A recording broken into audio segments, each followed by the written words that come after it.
Understanding how the ocean currents move is important for marine robots, ships, or basically anything that needs to plan through the ocean. But as you may know, the ocean covers a big portion of our planet, and it's pretty hard to take measurements everywhere, although we are trying. So how do we fill in the gaps between our measurements? Fortunately, the smart guys from meteorology are able to forecast how the currents will behave using models, which allow us to fill out some of the gap on a much finer grip. However, because of sensor noise and undermodeling, these forecasts come in an ensemble. So instead of just one prediction, there are many forecasts of what can happen. These are based on slightly different models or different initial conditions. The advantage of using ensemble forecasts is that you can be prepared for different scenarios.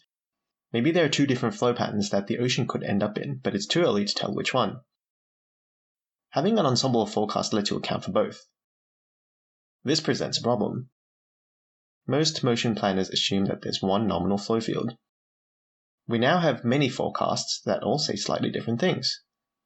Which one is the right one? Probably none of them is exactly the right one. Also, they probably won't exactly match the measurements. How can we take all this data and merge it into one single better estimate? On top of that, to suit our needs in robotics, we want our algorithm to have certain properties.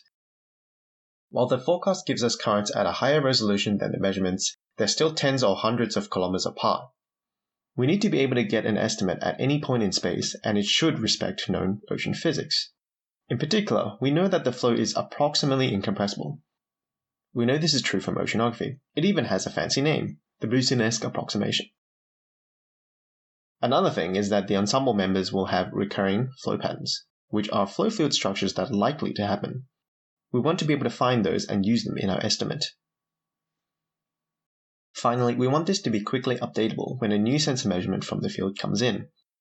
While ensemble forecasts give high-quality estimates, they take lots of computing power and lots of time. In applications like robotics, you often can't wait a few hours to get a new estimate. You need an estimate now. In the scope of this paper, we only considered the 2D time invariant case.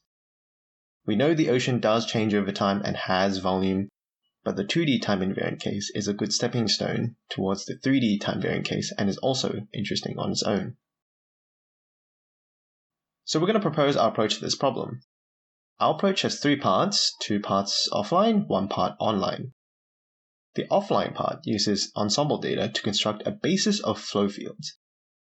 The online part uses sensor measurements to choose the most likely flow field in the span of that basis. As we walk through our approach, we'll use a simpler ensemble to help illustrate what's going on, and then we'll show you our algorithm on real data later. First, we represent each ensemble flow field in a latent form by embedding it through the incompressible kernel K.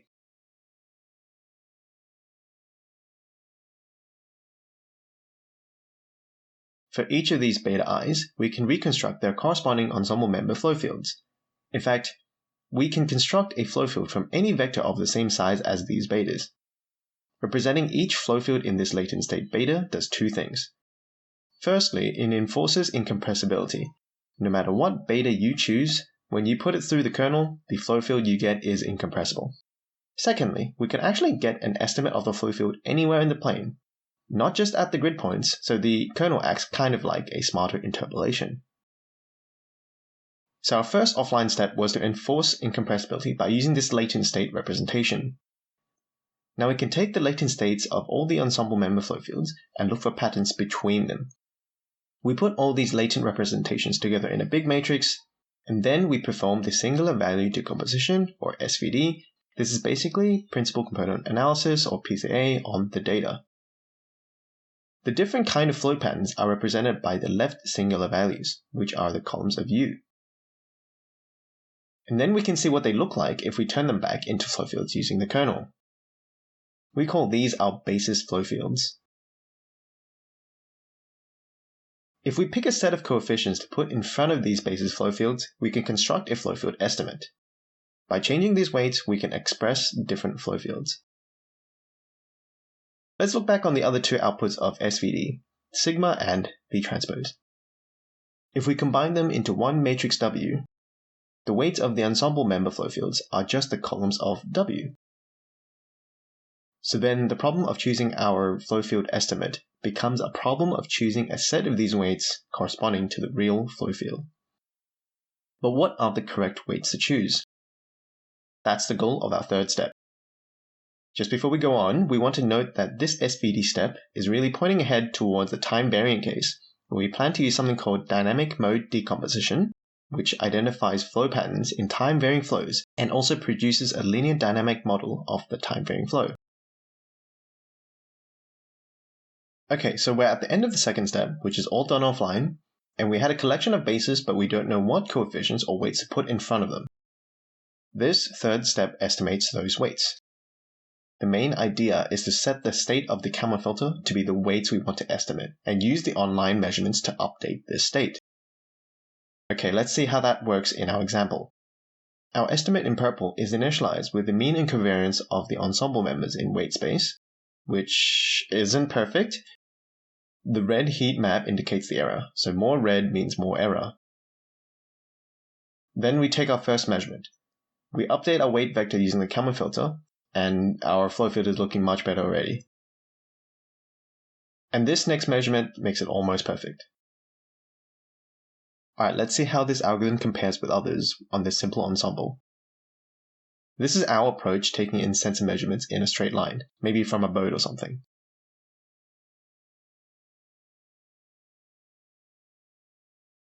We tried a kernel observer, originally designed for dynamical processes, but adjusted here for ensemble data.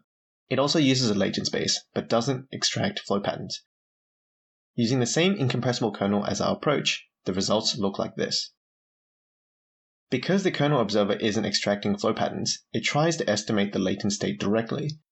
In this problem, that's much higher dimensional, which means you need much more measurements to get the same kind of accuracy to our method. This highlights the benefit of using a flow pattern representation to speed up convergence. The other method we compare to is the incompressible Gaussian process, which doesn't extract flow patterns, but instead of trying to update the latent state variables, it performs a smart interpolation using the ensemble data and each new incoming measurement. This does better, especially near the measurement locations. However, because it doesn't know about the dominant flow patterns in the data, it isn't able to predict the flow far away.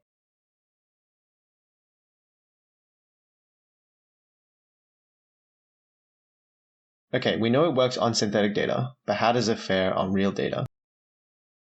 Here's our approach on data from the Australian Bureau of Meteorology on a patch of the Tasman Sea between Australia and New Zealand. After each measurement, the flow field estimate updates. Here we show a purple heat map indicating the uncertainty of our flow estimate. As we take more and more measurements, it converges to something close to the real thing. If you pick where to sense next, you can do active perception. Since our approach keeps track of where we're uncertain, we can use that information to help us decide where to measure next. So let's try that.